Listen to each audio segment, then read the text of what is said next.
ازيكم عاملين ايه؟ يا رب تكونوا بخير. النهارده هنعمل مع بعض عجينة الاعياد او عجينة الحلويات. يعني ايه الكلام ده؟ يعني العجينة اللي هنعملها دي هتنفع نعملها في حلويات واشكال واطعمة كتير قوي.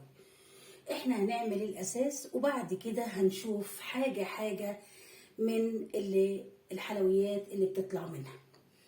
العجينة دي جميلة جدا جدا جدا فوق ما تتصوروا، وهتوفر عليكم تعب ومجهود كبير جدا جدا في تشكيل الحلويات. يعني من عجينة واحدة تقدري تعملي تشكيلة كبيرة جدا من الحلويات في العيد. معانا في الحلة هنا 4 كيلو دي، انتوا مالكمش دعوة بمقاديري، انا هحط في صندوق الوصف مقادير كيلو دي. معايا 4 كيلو دي، معايا كيلو سكر بودرة، كيلو سكر بودرة احنا شايفين كده.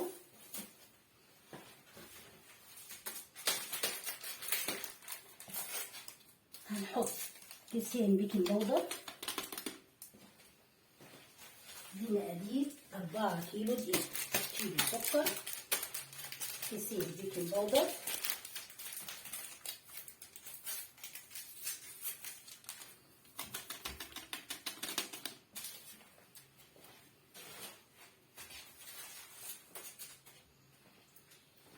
كيلو دقيق، كيسين بيكنج باودر. وهنحط القالب ده زبدة طاهي او زبدة مارجرين نباتي، هقطعه واحطه. قطعنا الزبدة حطيناها بالشكل اللي قدامكم ده. وهنحط كمان بالنسبة لي انا 900 مللي زيت لل4 كيلو دقيق، 900 مللي زيت على كيلو مارجرين.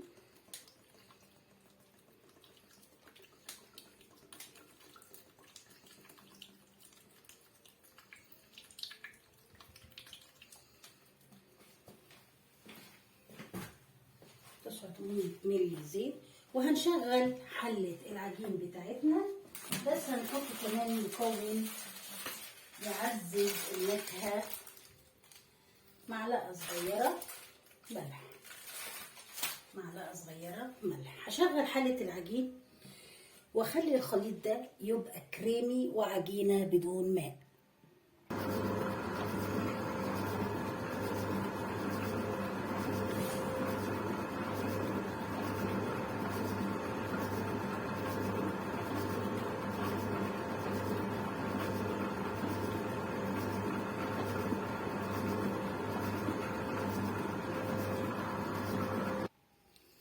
بتتلم معانا العجينة اهي.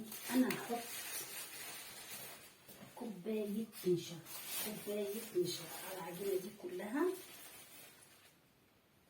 كوباية نشا. وبدأت تلم زي ما احنا شايفين. هنشغلها.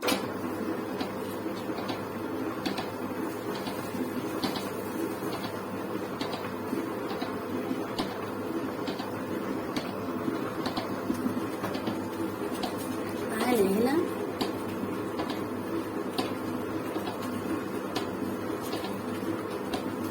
دي ميه عليها روح برتقال او الزهر او فانيليا اللي انت عايزاه. زي ما احنا شايفين كده العجين بتاعنا هنا بقى كريمي من غير ميه. هنحتاج لل4 كيلو من نص لتر للتر الا ربع ميه. هنشوف هنحتاج قد ايه.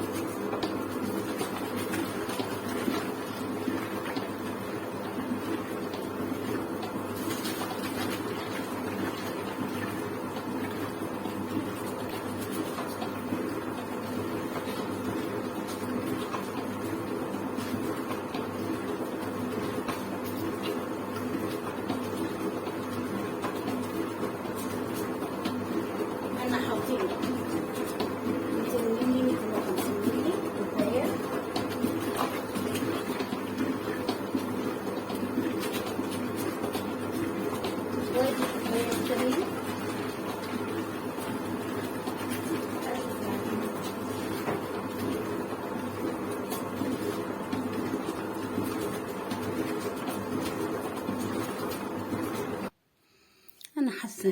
العجينة حلوة، خدت معانا نص لتر مية، حلوة قوي. شغل تاني حاجة بسيطة.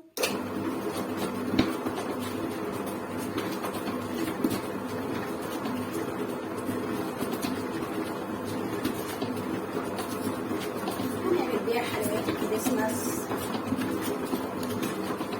ولما يجي العيد هندخل فيها بيض، هندخل فيها زبادي، هندخل فيها حليب، لكن هي دلوقتي تعتبر صيام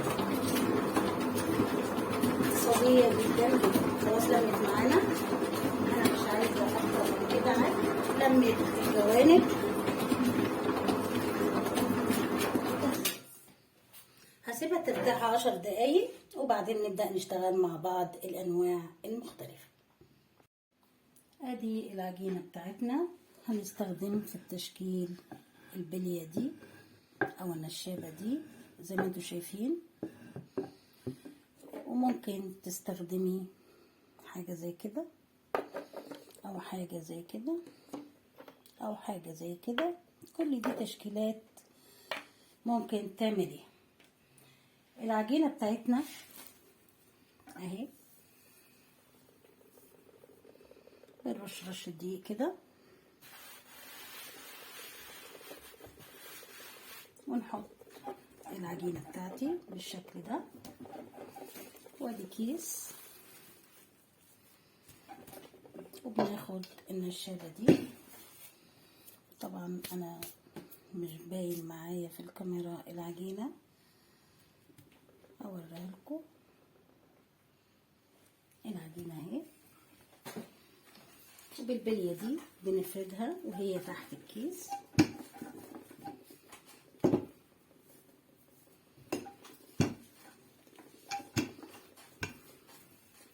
تحاولي تساوي العجين بالسمك اللي انت عايزاه.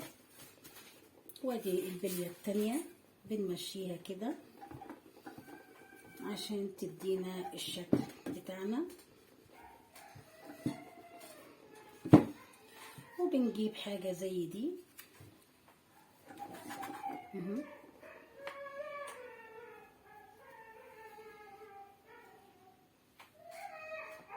يشبه إلى حد كبير بسكوت النشادر في شكله.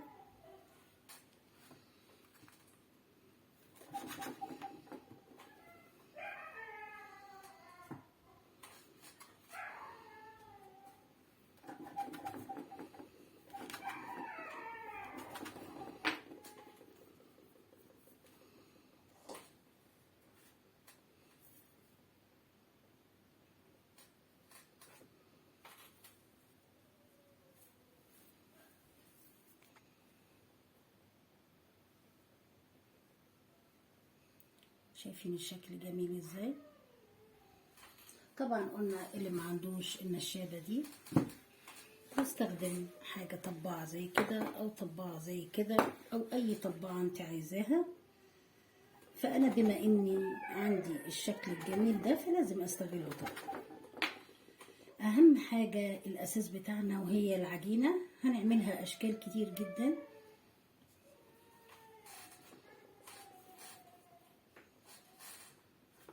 طبعا بنخلص البسكويت بتاعنا او البيتي فور بتاعنا او الحلوى بتاعتنا وبندخلها الفرن على 180 درجة. 180 درجة بنسويها تسوية البسكوت او البيتي فور. طبعا نحط الكيس، سوري انا ما حطيتش الكيس كده.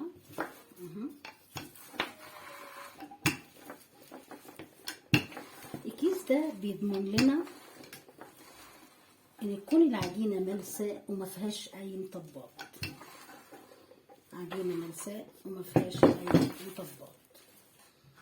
الكيس بيضمن لنا عجينه ملساء وما فيهاش مطبات او تكون مكسره او كده. واسيبكم واوريكم المنتج بتاعنا بعد ما يخلص. سلام والى اللقاء احبائي.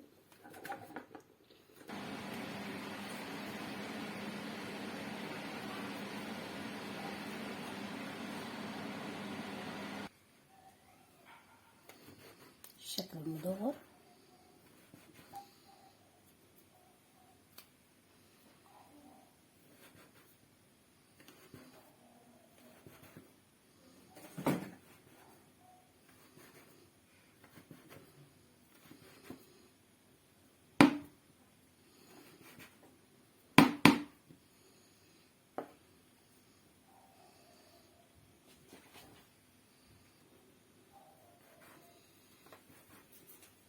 لقيتها بتلزق، حطيتها في الدقيق كده